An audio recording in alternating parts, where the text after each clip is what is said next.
श्रीकृष्णाय परब्रह्मणे नमः। श्रीमद्भगवद्गीता ध्यानश्लोकाः। नमोऽस्तु ते व्यासविशालबुद्धे पुल्लारविन्दायत पत्रनेत्र येन त्वया भारततैलपूर्णः प्रज्वालितो ज्ञानमयप्रदीपः प्रपन्नपारिजाताय स्तोत्रवेत्रैकपाणये ज्ञानमुद्राय कृष्णाय गीतामृतदुहे नमः। सर्वोपनिषदो गावो दोक्ता गोपालनन्दनः पार्थो वत्सत्सुधीर्भोक्ता दुक्तं गीतामृतं महत्। वसुदेवसुतं देवं कंसचाणूरमर्दनं देवकी परमानन्दं कृष्णं वन्दे जगद्गुरुम्। அடுத்தது 14வது ஸ்லோகம். ततः स विस्मयाविष्टो हृष्टरोमा धनञ्जयः प्रणम्य शिरसा देवं कृताञ्जलिरभाषत। ततः स विस्मयाविष्टो हृष्टरोमा धनञ्जयः प्रणम्य शिरसा देवं कृताञ्जलिः अभाषत. அடுத்தது இன்னும் என்ன தெரியுமா ஆச்சு? ததா அதுக்கப்புறம் ச தனஞ்சய, அந்த தனஞ்சயன் என்ன பண்ணான் தெரியுமா? விஸ்மயாவிஷ்டா, பெரிய வியப்பு. இந்த வியப்பை கண்ணில் அப்படியே தெரிஞ்சுது. நெரிச்சுன்னு இருக்க புருவம் எதையும் பார்க்க முடியல. அப்படியே சிறிய புன்முறுவல் போல் வருது.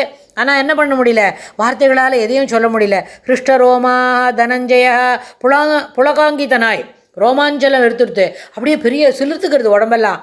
அப்புறம் தேவம், பெருமாளை பார்த்து தலை குனிஞ்சி வணங்கி, பிரணம்ய சிரசா தேவம்னு சொல்கிற மாதிரி எல்லாத்தையும் தலை குனிஞ்சி வணங்கி, என்னப்பா அஞ்சலி செய்து இப்படி கூட்டான். எப்படிலாம் கூப்பிட்றான்? அப்பா கொஞ்சம் இதெல்லாம் குறைச்சிக்கோப்பா, ரொம்ப அப்படியே கண்ணெல்லாம் மயிர்க்கூ போகிறது, அப்படியே கூசுறது, கண்ணெல்லாம் கூசுறது, உடம்பெல்லாம் சிலிர்க்கிறது, என்ன இப்படி பண்ணுற நீ அப்படின்னு. அதாவது சிரத்தால் வணங்கி அஞ்சலி செய்து பகவானுடைய பெருமையை கண்ணுற்ற அர்ஜுனன் மனத்தில் ஸ்நேகபாவனை ஒடுங்கி பயமும் பக்தியும் வளர்ந்து நின்றது. அதாவது இப்படிலாம் பார்த்துட்டோம், பெருமாள் இதெல்லாம் பண்ணுறாரு, இது நாள் வரைக்கும், இப்போது இந்த க்ஷணம் வரைக்கும் அவனுக்கு இன்னும் நிதானமே வரல. அவனுடைய அந்த அனுபவம் சாதாரணமாக அவன் தினப்படி இல்லை, ஒரு 15 நிமிஷத்துக்கு முன்னாடி என்னவோ பேசிட்டு இருந்தானே, அப்படி இருக்கு இப்படி இருக்கு, நான் அதை பண்ண மாட்டேன்ப்பா, எனக்கு ஒரே குழப்பமாக இருக்குப்பா, என்னப்பா நீ என்ன போய் சண்டை போட சொல்கிற, இதெல்லாம் எங்கள் தாத்தா வாச்சப்பா, நான் அடிக்க மாட்டேன்ப்பா, ஐயோ எங்கள் மாமாப்பா, எங்கள் வாத்தியார்ப்பா, குருவெல்லாம் அடிக்க சொல்கிறேன், வாட் இஸ் திஸ் அப்படின்லாம் சொல்லி ஒரே முன்னுக்கு பின்னா மாற்றி மாற்றி பேசிட்டு இருந்தான்.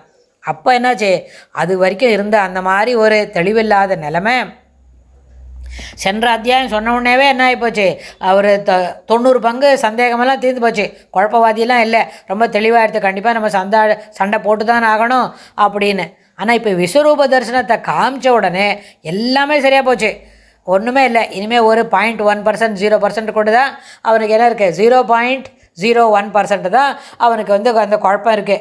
ஆனால் அந்த குழப்பம் கூட எதை சேர்ந்தது, இந்த மாதிரி இப்படி பார்த்துட்டோமே, இந்த அற்புதமான தரிசனம் இது எப்படி இருக்குது. அதனால் இதனால் வரைக்கும் ரொம்ப ஃப்ரெண்டு அத்தை பையன் நினச்சிட்டு தோளில் கை போட்டுன்றதெல்லாம் அதெல்லாம் நம்ம உதறிட்டு ஸ்நேகபாவனையை மறந்து அவை அன்னற்றும் நீங்கி ஒரு விதமான பயம், ஒரு சிலிர்க்கிறது, பயத்தில் சிலிர்க்கிறதா ஆனந்தத்தில் சிலிர்க்கிறதா எப்படின்னு தெரியாத, அது கூட தெரியாத அளவுக்கு பயமும் பக்தியும் வளர்ந்து நின்றது. இவ்வளோ தூரம் வளர்ந்து நின்ற பிறகு அடுத்தது அர்ஜுனன் என்ன பெருமாளை பார்த்து என்னெல்லாம் சொல்லியாருது அடுத்த ஸ்லோகத்துலேருந்து, இதை இப்படி இருக்குன்னு சொல்லி இப்படிலாம் இருந்தது அப்படின்னு சஞ்சயன் திருதராஷ்டிரனுக்கு சொல்லியாருது இந்த ஒரு 5-6 ஸ்லோகத்தில்.